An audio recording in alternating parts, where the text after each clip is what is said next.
The World, R2, was released to the public on December 24th, 2015. That day, which became known as Death of a Goddess, must have been bittersweet, even for the players who knew nothing about the disappearance of Aura, releasing the new game barely a year after the unforeseeable data loss.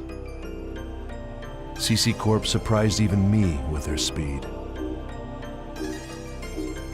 And even though all the graphic data and the battle engine were already up and running upon release, the message text, as well as the core system, must have been hastily thrown together by programmers.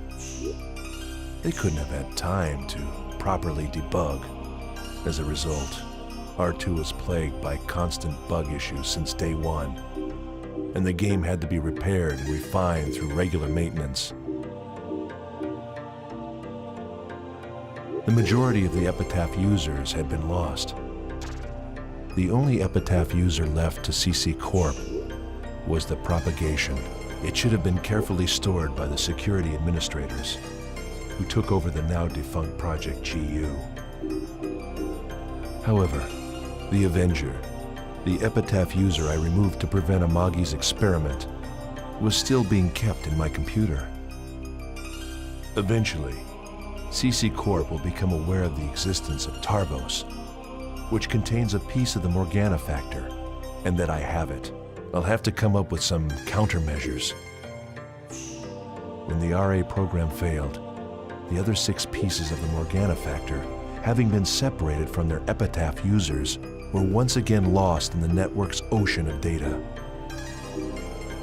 Project GU was gone. Amagi was beyond any hope of recovery. And with me now gone from CC Corp, things will be safe, at least as long as the Chosen Ones don't access the world. If they do, they may unwittingly draw epitaphs to themselves. Then, much like what happened with Sora and Skaith could happen again. In the end, my goal of preventing the birth of Kubia, the anti-existence, can be said to have been accomplished. Having known Harold Hewick, Jotaro Amagi, and the world more intimately than any other, I had one final duty.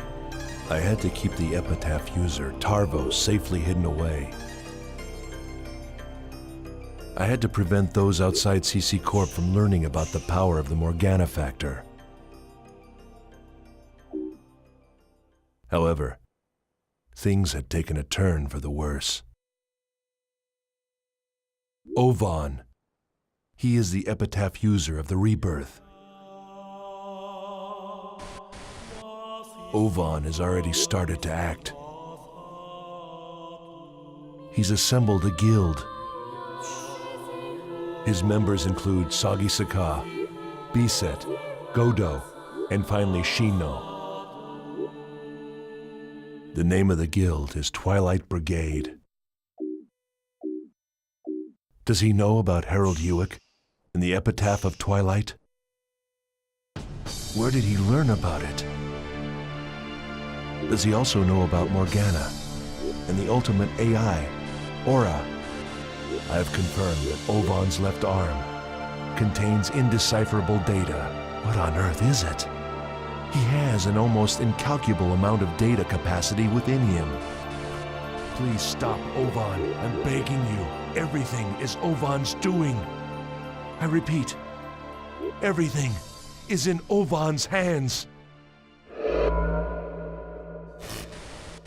That man will become the guide to an uprising.